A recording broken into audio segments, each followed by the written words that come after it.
क्या है एसआईआर, क्यों हो रहा है, किस लिए हो रहा है, क्या एसआईआर पहली बार हो रहा है, इससे पहले कभी नहीं हुआ, ये तमाम मौजू पर आज हम इस वीडियो में बात करेंगे।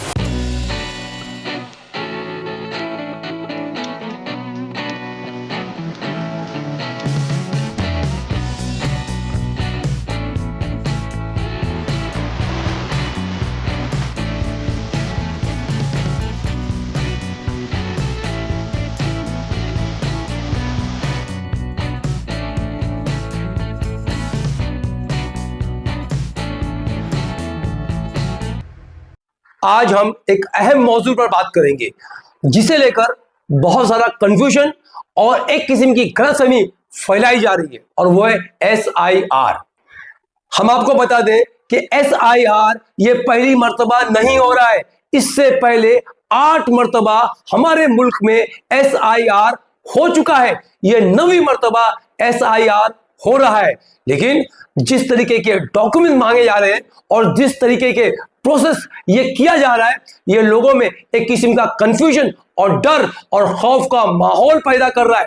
और खास करके जिस तरीके के डॉक्यूमेंट मांगे जा रहे हैं, तो लोगों को ये कंफ्यूजन हो रहा है कि ये एसआईआर वोटिंग लिस्ट रिवीजन है या नागरिकता का प्रमाण मांगा जा रहा है, नागरिकता का सबूत मांगा जा रहा है। चुनाव आयोग को चुनाव नहीं लड़ना है सर, कानून बनाना है संसद को और उन नियमों का पालन करवाना है चुनाव आयोग को। तो आपको जब ये ताकत ही नहीं है एसआईआर की, एसआईआर कराने की ताकत ही नहीं है, आप किसी विशेष परिस्थिति में कारण लिखकर तब आप किसी क्षेत्र का, मात्र किसी क्षेत्र का आप एसआईआर करा सकते हैं। पूरे देश का एसआईआर आप नहीं करा सकते। एसआईआर यानी वोटिंग लिस्ट में सुधार करना। तो जब भी इससे पहले जब भी एसआईआर हुआ था, तो जो गवर्नमेंट ऑफिशियल होते थे वो घर घर जाते थे, लोगों से नाम पूछते और उनका एड्रेस पूछते, कंफर्म करते कि वो आदमी वहां मौजूद है या नहीं है, या शिफ्ट हो चुका है या किसी कारण से उसकी डेथ हो चुकी है, या वो परमानेंट शिफ्ट हो चुका है, वो वहां पर रहता है या नहीं रहता है, और अगर नहीं रहता है तो उसकी जगह पे कौन नया आदमी रहता है। ये तमाम की जांच करने के बाद, चेक करने के बाद क्रॉस वेरीफाई करते थे, और क्रॉस वेरीफाई करने के बाद में उनका नाम इलेक्शन वोटिंग लिस्ट में एनरोल कर दिया जाता था, कंफर्म कर दिया जाता था। यह था सिंपल एसआईआर का प्रोसेस। यहाँ हो क्या रहा है कि नागरिक को कहा जा रहा है कि भाई आप बनवाइए, आप साबित कीजिए, जिम्मेदारी आपकी है कि आप वोट बनवाएं। हाँ। यानी जो पुरानी परिकल्पना थी उससे बिल्कुल ये उलट किस्म का है, बिल्कुल उल्टी गंगा बहा दी, बिल्कुल उल्टी गंगा बहा दी। पहले तो सेल्फ अटेस्टेशन, मैं ये कह दूं मैं भारतीय हूं, तो चुनाव आयोग या तो ये कह दे कि आप भारतीय नहीं हो, प्रूव करे। मेरा तो सिर्फ इतना कहना ही काफी था ना। बिल्कुल। तो यही सवाल खड़े करता है कि आप उल्टी गंगा क्यों बहा रहे हैं, क्या आपका इंटरेस्ट है। लेकिन ये जो एसआईआर हो रहा है, इसमें क्या हो रहा है, इसमें जो गवर्नमेंट के ऑफिशियल्स हैं, जो बीएलओज हैं, वो घर घर जा रहे हैं, और जो पुरानी वोटिंग लिस्ट है जिसमें आपका नाम है, उस वोटिंग लिस्ट को कूड़ेदान में फेंक दिया जा रहा है। और अब आपसे पूछा जा रहा है, अगर आप इस देश के नागरिक हो तो यह साबित करो। यह सरासर उल्टा है उसका जो इससे पहले हुआ करता था। पहले यह था कि सिंपल, अगर आप इस मुल्क में पैदा हुए हो तो by default you are Indian citizen, और आप अपना नाम प्रूफ दे दीजिए, आपका नाम वोटिंग लिस्ट में एनरोल हो जाएगा। लेकिन इस मर्तबा ये डाय आप पे डाल दी गई है कि आपके पास तमाम डॉक्यूमेंट्स है, हम नहीं मानते हैं। लोगों से कहा जा रहा है कि आप ये साबित करो कि आप इस भारत देश के नागरिक हो, जो इससे पहले हमारे मुल्क में, हमारे हिंदुस्तान में कभी नहीं हुआ। लेकिन सारे देश में आपने तय कर दिया कि हम स्पेशल डिवीजन करेंगे। किस आधार पे? आपको पहले बताना चाहिए देश को किस आधार पे कर रहे हैं। और ये तमाम चीजें इसलिए की जा रही है कि आप इसी में उलझे रहे, इसी में काम पे लगे रहे, आप अपने हक की लड़ाई, अपनी जिंदगी की लड़ाई लड़ते रहे, आप अपने अधिकार की लड़ाई लड़ते रहे, आप अपने घर बचाने की लड़ाई लड़ते रहे, और आप सवाल ना पूछें। ये तमाम का मकसद ये है कि आपको डरा के आपको काम पे लगा दिया जाए ताकि आप सवाल ना पूछो। हम आपको एक चीज साफ तौर पर बता देते हैं कि आपको किसी किस्म का खौफ आने की, डरने की जरूरत बिल्कुल नहीं है, क्योंकि जो हमारे देश का कानून है वो साफ तौर पे करता है कि वोटिंग आपका फंडामेंटल राइट है, जो आपसे कोई नहीं छीन सकता। आपको वोट देने का अधिकार है, ये हमारे भारत का संविधान कहता है। जो भी भारतीय इस मुल्क में पैदा हुआ है, जो यहाँ का बाशिंदा है, उसको वोट देने का राइट और इख्तियार है, जो हम और आपसे कोई नहीं छीन सकता। रिप्रेजेंटेशन ऑफ पीपल इन 1950 वो कहता है कि अगर इस जगह आप रह रहे हो, if you are resident of this place, ठीक है ना, और आप वहां रह रहे हो, तो and if you are born in India, you will be a citizen, you will be entitled to vote. देश का ऐसा कोई कानून नहीं है जो इस मुल्क के नागरिक को, हम और आपको इस मुल्क से बाहर निकाल सके। यह बात आप अच्छी तरह से समझ लेना।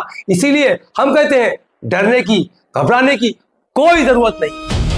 SIR भी एक कानून के तहत किया जा रहा है, जो हमारे भारत के संविधान का आर्टिकल 324 है ऑफ द इंडियन कॉन्स्टिट्यूशन, उसके तहत ये SIR किया जा रहा है, यानी वोटिंग लिस्ट में सुधार करना, वोटिंग लिस्ट को बराबर बनाना।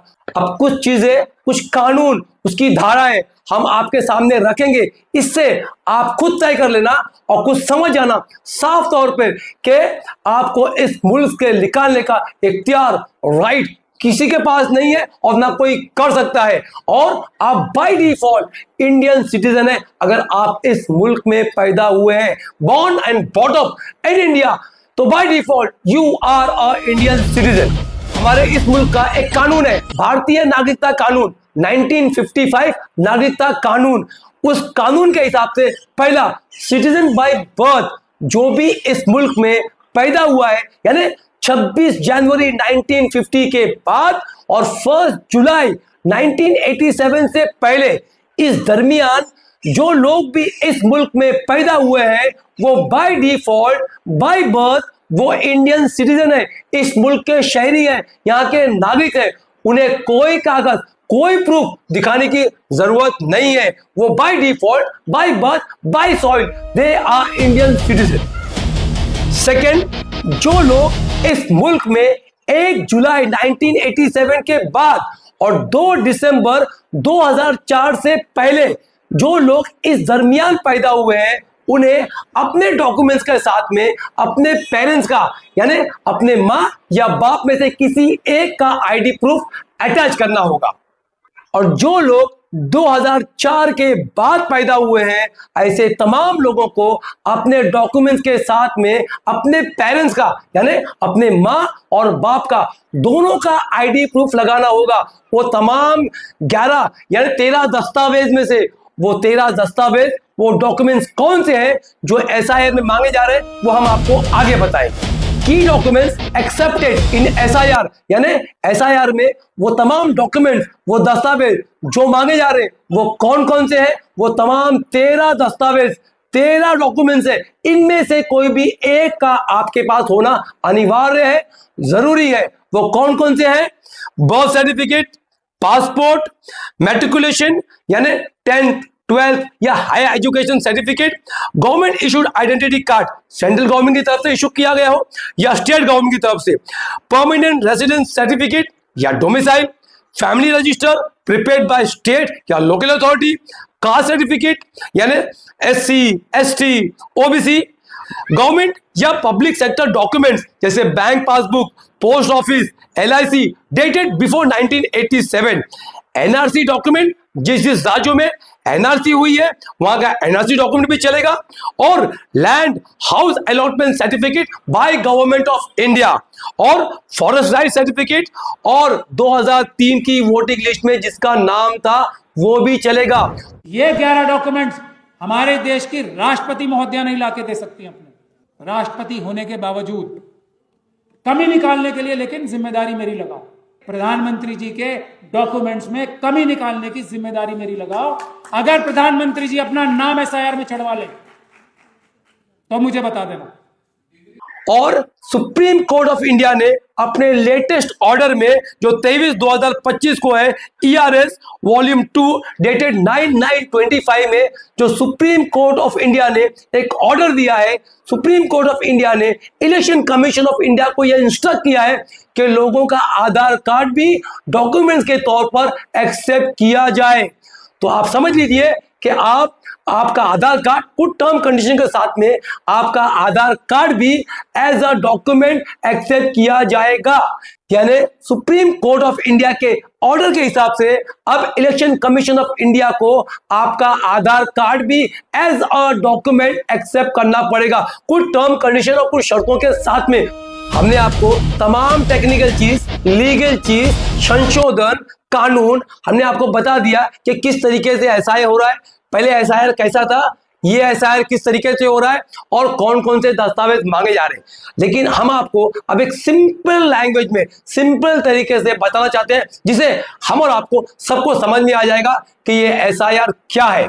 हम में से बहुत सारे लोगों का नाम जो हम यहाँ शहर में रहते हैं यहाँ भी है, और जिस गांव से हम ताल्लुक रखते हैं उस गांव की वोटिंग लिस्ट में भी हमारा नाम आता है। अब एसआईआर में हम और आपको, हम सबको ये तय करना होगा कि हमको हमारी वोटिंग लिस्ट की जो गांव की है उसमें हमारा नाम रखना है या जो शहर की वोटिंग लिस्ट में नाम है उसमें हमारा नाम रखना है। तो एक जगह से नाम कटवाना और दूसरी जगह से नाम कंफर्म करना, इस प्रोसेस के लिए जो फॉर्म भरा जा रहा है उसे एसआईआर कहते हैं, स्पेशल इंटेंसिव रिवीजन। यानी सिंपल तौर पर आप कह दीजिए तो वोटिंग लिस्ट में सुधार, यानी वो तमाम डुप्लीकेट नाम, डबल नाम के हटाने का प्रोसेस को कहते हैं एसआईआर। और जाहिर सी बात है हमारे मुल्क का एक कानून है कि एक आदमी का नाम एक ही वोटिंग लिस्ट में रहना चाहिए पूरे मुल्क में, वो चाहे आप शहर में रहते हो वहां से आप कंफर्म कीजिए या जिस गांव से आप ताल्लुक रखते हैं उस गांव की वोटिंग लिस्ट में कंफर्म कीजिए। और बहुत सारे लोग बर्थ सर्टिफिकेट को लेकर परेशान है, कंफ्यूज है कि क्या होगा, अगर बर्थ सर्टिफिकेट नहीं है तो क्या होगा, कैसे बनेगा, कहां बनेगा, ये बहुत सारा कंफ्यूजन है। हम आपको इसमें भी थोड़ा क्लियरिटी दे देते हैं। जो हमने आपको 13 डॉक्यूमेंट्स गिनवाए हैं उनमें से कोई भी एक डॉक्यूमेंट आपके प्रूफ के तौर पर चलेगा, वो आपको 13 डॉक्यूमेंट की जरूरत नहीं है। जो 13 दस्तावेज, तो 13 documents government of India SIR में मांग रही है उसमें से कोई भी एक डॉक्यूमेंट भी आपका चलेगा। ये बात आप याद रखना प्लीज, बराए मेहरबानी कंफ्यूज ना हो और कंफ्यूजन ना फैलाए।